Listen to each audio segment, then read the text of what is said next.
નાખી અને પાણી પણ ભરી લીધું. હવે જમવાનું બનાવવાનું રહ્યું, કારણ કે શિયાળો ને વિયાળો દાડો જાતા વારે થતી નહીં. શું કેવું ગીતા? ઘડીકમાં દાડો જતો રહે છે. તો ફ્રેન્ડ આ છે મરી. તો આપણે મરી હવે હુકાવા મેલ્યા છે અને ડબ્બામાં ભરવાના છે મરી.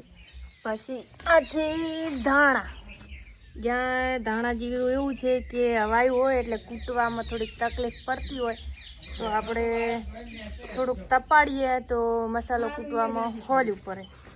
તો આપણે મસાલો જીરું અને દાણા અને મરી સુકાવા મૂકી દીધા છે. સરસ મજા ડબ્બામાં ભરી દેવાના છે. આમાં મરી ભરી દેવાના છે અને આમાં છે જીરું ધાણા ભરી દેવાના છે. આપણે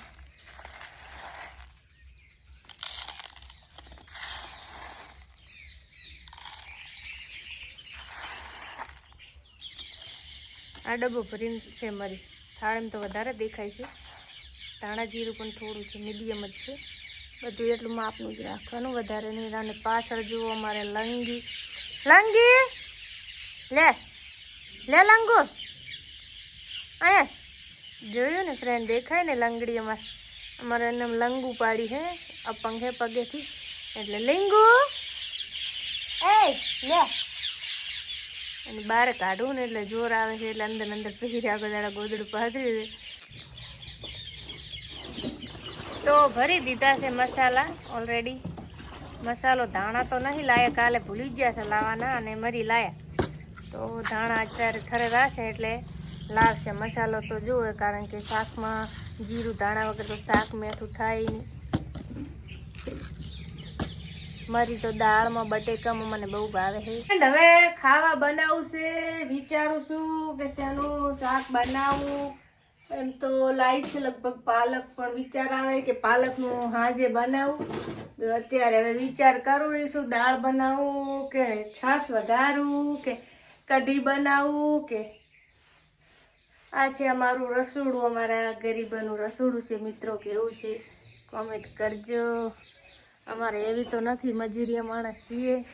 જો પ્લાસ્ટર પણ બાકી છે, મજૂરી કરીને બધું ઘરનું ચલાવીએ છીએ. તમને તો બધાને ખબર જ છે કે આપણે તો કડિયા કામ કરીએ છીએ. અને ચલો તમને બતાવીએ કે કડિયા કામ ચાલુ છે અને અમારા હસબન્ડજી કામ કરે છે. શું કરી રહ્યા છે આજે તમને બતાવું. ચલો અંદર જોઈ શકો છો તમે. આ છે કડિયા કામ ચાલુ છે. અમારા હસબન્ડજી કામ કરી રહ્યા છે. ટાઈસું લગાડવાનું ચાલુ છે. અમે ટાઈસું લગાડી છે આટલી. શું કરો રાસો? ટાઈસું લગાવી રહ્યા, આ બોર્ડર પટ્ટા હોય ને, બોર્ડર પટ્ટા લગાવો. અચ્છા, હવે આ ટાઈસું લગાવી મિત્રો ને હવે હે ને આ ઉપર બોર્ડરનો પટ્ટો આવે ને એ લગાવે રાસે. આજે તો મારે કામે નથી આવવાનું, કારણ કે અહીંયા તો ખાલી સિમેન્ટનો ઢૂકો કરીને ચીપકાવાનો હોય. જ્યારે તળિયામાં હશે ને લગાવવાની ત્યારે મારી જરૂર પડશે. માલ ભરી ભરીને આપવો પડશે ને લે. હા, તારે આપવું પડશે. અત્યારે તમારો સુંડો કાફી થઈ ગયો એકલા નહીં સુંડાજી? સુંડોમાં ઢૂકો બનાવીને આલવાનો છે એટલે વાંધો. અને અમારે અંજલિ ભણીને આવી ગઈ. અંજલિ જલ્દી આવી. ચેલા વાગે? 11-10 વાગે. આ તો ઠંડી નથી આવતી. શિયાળા અને ઓઢણી બોધીને વેલા મિલે તો અને કાઢીને આયા. અંજીન સાહેબ તો જતા જ નહીં હોય છે.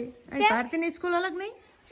તો ફ્રેન્ડ હવે આપણે ખાવા બનાવીએ, વિચારીએ શું બનાવવું છે. કંઈક તો વિચારવું જ પડશે. હવે ભૂખ લાગી છે મિત્રો. ઘરનું કામ પણ ક્યાં થોડું હોય છે. અત્યારમાં જુઓ તમે, પાણી આવી ગયું છે. અમારે ગીતા કપડાં ધોયેલા છે નાહીને, અને મેં સવારમાં નાહી લીધું અને કપડાં હતા તો ધોઈ નાખ્યા અને પાણી પણ ભરી લીધું. હવે જમવાનું બનાવવાનું રહ્યું, કારણ કે શિયાળો ને વિયાળો દાડો જાતા વારે થતી નહીં. શું કેવું ગીતા?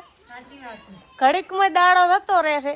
તો અત્યારમાં પાણી આવ્યું છે. મહેરબાની છે ભગવાનની. તડકે બેઠા બેઠા નવરાઈ પણ જુઓ ને કપડાં પણ ધોરી ગયા. કેટલા બધા કપડાં ધોયા છે જોયો. અમારે ગીતાના તો હજી બાકી છે. ગીતા તો ધોયા દોડ્યું ભરીને. અમારે અંજલિ બેન ભણીને આવી ગયા છે. અંજલિ બેન ભણીને આવી ગયા? હા. કેવી મજા આવી? આજે શું કરાવ્યું સ્કૂલમાં? બ્લેકલેસ ડે હતો ને? હા. બેગ વગર ગયા હતા ને? હા. ઓય મોજા ભાઈ માટે છે. ભયા માટે કાલે જવાનું હોય ને?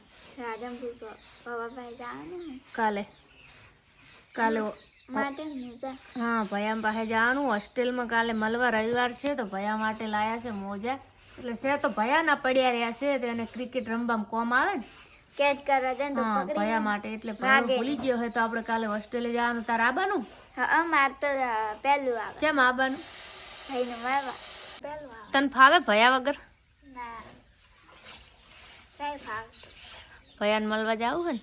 હા કાલ જાશે મને પણ નહીં ફાવતું ભાવ હોસ્પિટલમાં ઓલે શું કહેવાય હોસ્ટેલમાં રહે તો મને પણ નથી ફાવતું એમાં ને એમાં તો હું શું કહી ટેન્શનમાં શું કરીએ નહીં ભણવા માટે તો મેળવો પડે ને ભાઈને તો તમારે મોટું થઈને મારા છોકરા હોસ્ટેલમાં જ ભણવા જવું પડશે ને કે બારે ક્યાંક તો ભણવા જવું પડશે ને ભણવું તો પડશે ને હું છઠ્ઠા મુલવામાં જઈશ હા તો અહીંયા તો 8 સુધી છે આપણા ગામમાં તો પછી આગળ જવું પડશે ને